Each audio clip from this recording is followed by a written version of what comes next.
March of 2019, we saw this huge, devastating avalanche cycle really across the state. They were kicked off by one really big precipitation event, what we call an atmospheric river, where we have moisture being sucked in from the Pacific all the way across the continent and right into Colorado.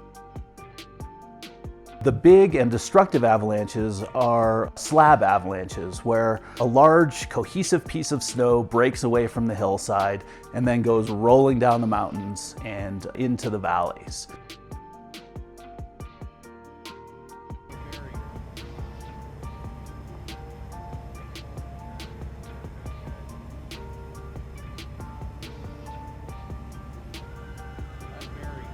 We saw avalanches that did a lot of destruction to the forest. They widened the avalanche paths, taking out hundreds of trees. They overran their traditional lower boundaries, pushing into the forest. And the debris piles that we saw destroyed huge numbers of trees, really into the thousands of acres of trees, especially in the San Juan Mountains.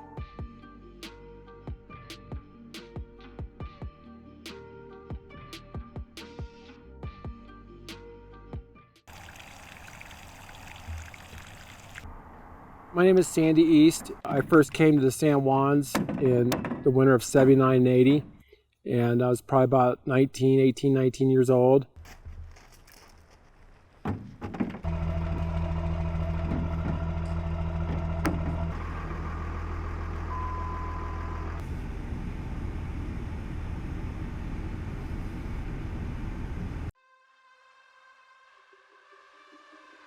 Is this our spot up here, Sandy?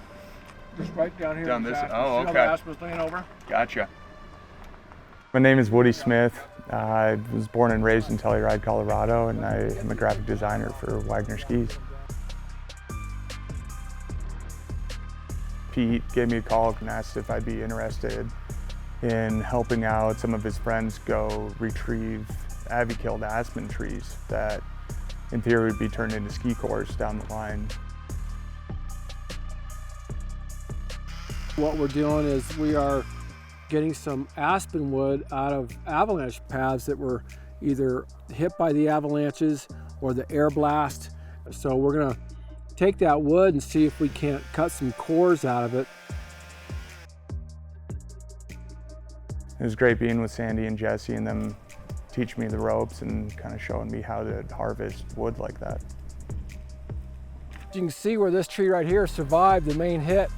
It's lost all of its branches on the uphill side. So when this slide came through here, it did a lot of devastation. Pete has that vision. If he could source all of his materials here locally, how cool would that be for the Wagner brand?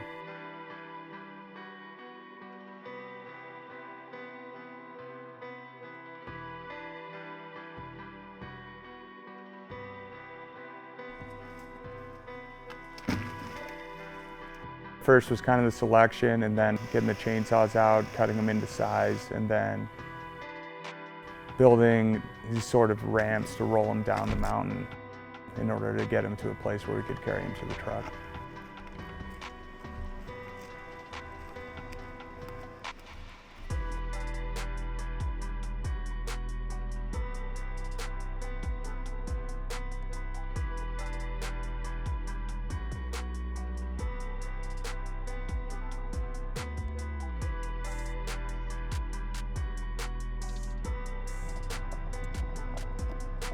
What motivates me to do this is being up here in this area of the Snuffles Creek drainage where I've been for around 40 years, skiing and playing, and how cool is that? You get wood from your local backyard to make skis out of.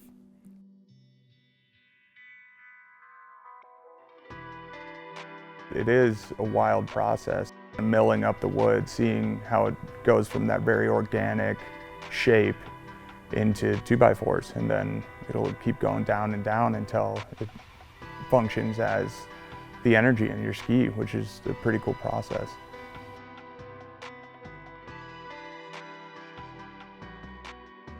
a true labor of love. There's just so much care and hands-on attention that goes into the product that everything that comes out is truly one of a kind, and that's unique in the ski industry.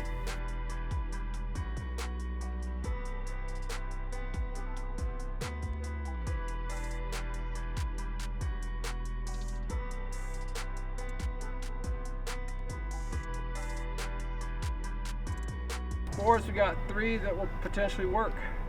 Do we have any idea how long it might take for these to dry out? The ones that are wet are going to take a little bit longer. We're going to sticker them and get some air flowing through them.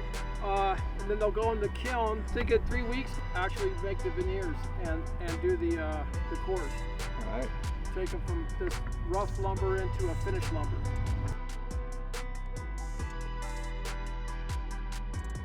I think what's the coolest part about Wagner skis is a rideable piece of art. So it's not only a beautiful object to have in your quiver, just in your house, but it's functional. So you can combine the visual element with memories of being on the mountain.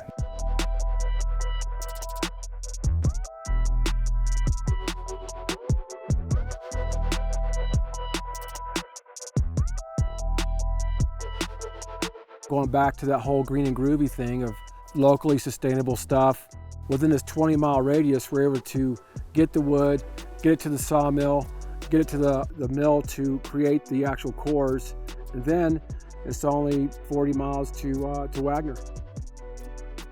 I think it's an exciting, concept to take wood that's laying on the ground that has no other use and trying to produce something out of it.